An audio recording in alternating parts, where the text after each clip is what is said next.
Hello friends, आज हम इस वीडियो में जिस टॉपिक्स के बारे में डिस्कस करने वाले हैं वो है बाइनोमियल नोमेनक्लेचर। ठीक है, जो कि क्रिएटेड बाय कैरोलस लिनियस इन 1758। ठीक है, तो इस वीडियो में हम बाइनोमियल नोमेनक्लेचर के बारे में डिस्कस करने वाले हैं। तो पहले ही हम जान लेते हैं नोमेनक्लेचर क्या है। तो नोमेनक्लेचर एक सिस्टम है for giving name to an organism. एक ऑर्गेनिजम्स को नेम देने के लिए जो सिस्टम होता है वही है नोमेनक्लेचर। तो नोमेन के जो मतलब है वो है नेम, एंड जो क्लियर के जो मतलब है वो है टू कॉल।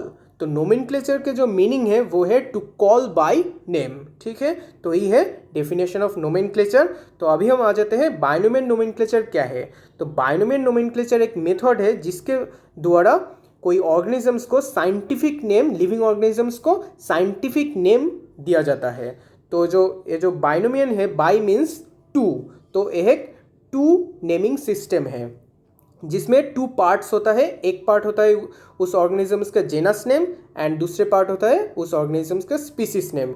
इन दो पार्ट को मिलाकर, जेनस नेम और स्पीसीज नेम को मिलाकर उसको जो नेम दिया जाता है वही उस ऑर्गेनिजम्स के साइंटिफिक नेम होता है, जो कि इस बाइनोमियल नोमेनक्लेचर के द्वारा दिया जाता है। ठीक है, तो इस बाइनोमियल नोमेनक्लेचर एक टू पार्ट नेमिंग सिस्टम है जिसके फर्स्ट पार्ट इंडिकेट करता है जेनस नेम को उस ऑर्गेनिजम्स की, और जो सेकेंड पार्ट होता है वो स्पीसीज नेम को इंडिकेट करता है। यहाँ पर हम एग्जाम्पल देख सकते हैं। एस्चेरिशिया कोलाई एक माइक्रो ऑर्गेनिज्म है जिसके इस ऑर्गेनिजम्स के जो जेनस नेम में है वो है एस्चेरिशिया कोली एंड जो स्पीसीज नेम है वो है कोलाई।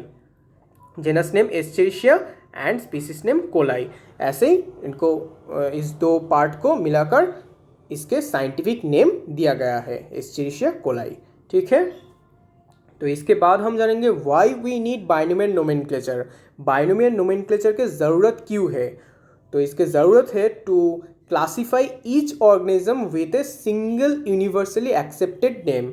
एक ही ऑर्गेनिजम्स को एक ही नाम से जानने के लिए इसको हम इस बाइनोमियल नोमेनक्लेचर को हमारे ज़रूरत है टू क्लासीफाई एक organism with a single universally accepted name. ठीक है, तो अभी हम जानेंगे why scientific names are important. This scientific names are why this scientific names are important. तो डिफरेंट जो ऑर्गेनिजम्स के डिफरेंट कॉमन नेम्स होता है, एक ही ऑर्गेनिज्म और एक ही स्पीसीज, उसके जो डिफरेंट एरियाज में और डिफरेंट कंट्रीज में जो कॉमन नेम्स होता है उसके वजह से साइंटिस्ट को कन्फ्यूजन होता है टू स्टडी अबाउट देम। तो जैसे for example Puma, panther, mountain Lions, all are same organism, that is the puma concolor, but their common names are different. That is puma, panther, mountain lions, their common names are different but they are same organism. So scientists give them a single name, that is the puma concolor, that is their scientific name. ठीक है, तो ऐसे scientific name को एक organisms को एक single name के द्वारा उसको जाने जाते हैं टू रिमूव दिस कन्फ्यूजन। ठीक है, और एक भी है वो है डिफरेंट स्पीसीज में share a single common name. Different species like vulture, hawk, ये जो डिफरेंट स्पीसीज है इनके जो कॉमन नेम है वो इन दोनों ही स्पीसीज के कॉमन नेम है बजर्ड। तो ऐसे ही जो सिचुएशन होता है इसमें साइंटिस्ट को बहुत प्रॉब्लम होता है और कन्फ्यूजन होता है टू स्टडी अबाउट देम और टू नो अबाउट देम। तो इन कन्फ्यूजन्स को हटाने के लिए एक ही ऑर्गेनिजम्स को एक ही साइंटिफिक नेम से बुलाया गया। ठीक है, तो यही है इम्पोर्टेंस ऑफ साइंटिफिक नेम। ठीक है, तो अभी हम जानेंगे rules of binomial nomenclature. Binomial nomenclature के रूल्स क्या है। तो फर्स्ट जो है वो है each scientific name has two parts. एक साइंटिफिक नेम के टू पार्ट्स होता है। फर्स्ट पार्ट जो है वो है जेनेरिक नेम, उन ऑर्गेनिजम्स के जेनेरिक नेम है और जेनस नेम है। सेकेंड पार्ट जो है उस ऑर्गेनिजम्स के स्पीसीज नेम है, that is the specific epithet. ठीक है, तो for example house crow the उसके जो जेनस नेम है वो है कॉर्वस एंड जो स्पीसीज नेम है वो है स्प्लेंडेंस। तो हाउस क्रो के जो साइंटिफिक नेम है वो है कॉर्वस स्प्लेंडेंस। ठीक है, तो ये है फर्स्ट रूल्स। जो सेकेंड रूल है वो है all the scientific names of organisms are as usually in Latin language.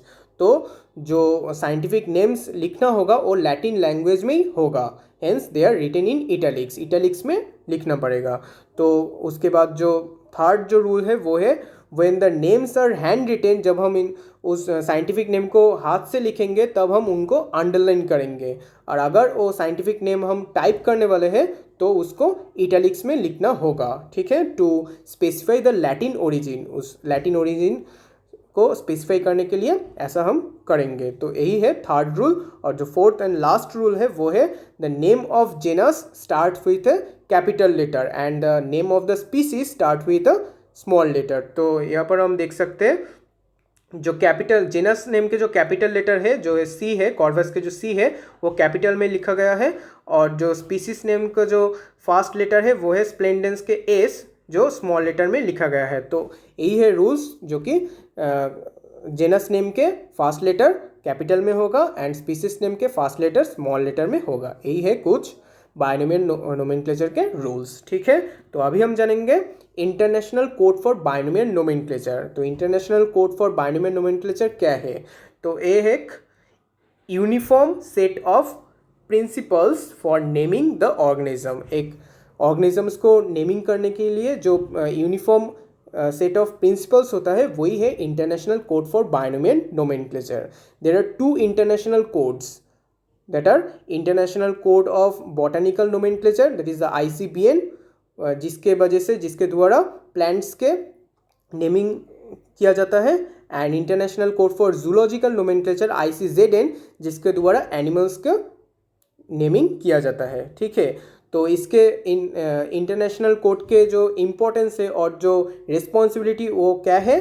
To sure that each organism gets a specific name and that name should be globally identified. तो इसके जो responsibility है वो है to sure जो एक organisms को एक ही सिंगल नाम होना चाहिए एंड उस नाम को ग्लोबली आइडेंटिफाइड होना चाहिए। यही है इंटरनेशनल कोड की responsibility, to sure about the single name of an organism, ठीक है। और इसके बाद हम जानेंगे why Latin language is chosen. तो लैटिन लैंग्वेज चूज क्यों किया गया इस साइंटिफिक नेम के लिए? तो reason behind choosing this Latin language because it is a dead language. तो डेड लैंग्वेज मीन्स क्या है?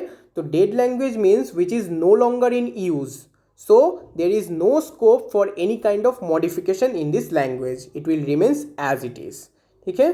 तो यही रीज़न है for choosing the Latin language, ठीक है। तो इसके बाद आए हैं इसके बाद जो टॉपिक है वो है ट्राइनोमियल सिस्टम। तो ट्राइनोमियल सिस्टम क्या है? इन बाइनोमियल सिस्टम हमने देखा है जो टू पार्ट सिस्टम है वो है genus name and species name, but trinomial system में जेनस नेम होता है, स्पीसीज नेम होता है एंड उसके साथ साथ उस ऑर्गेनिजम्स के सब स्पीसीज नेम भी होता है। फॉर एग्जांपल लायन की जो ट्राइनोमियल सिस्टम के जो नेम है वो है पैंथेरा लियो पार्सिका, ठीक है। तो ये जो ट्राइनोमियल सिस्टम है ये इंट्रोड्यूस किए थे लैमार्क ने, ठीक है। तो इसको इंट्रोड्यूस करने के रीज़न क्या थे? इसके रीज़न है इन ट्राइनोमियल सिस्टम को इंट्रोड्यूस करने के रीज़न है क्योंकि some difference are seen in organisms within the same species.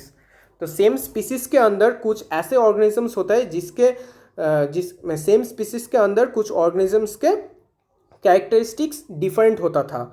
तो उन डिफरेंट ऑर्गेनिजम्स को सेम स्पीसीज के अंदर ऑर्गेनिजम्स के जो कैरेक्टरिस्टिक्स डिफरेंट होता है उसको अलग करने के लिए एक ट्राइनोमियल सिस्टम इंट्रोड्यूस किया by adding their sub species.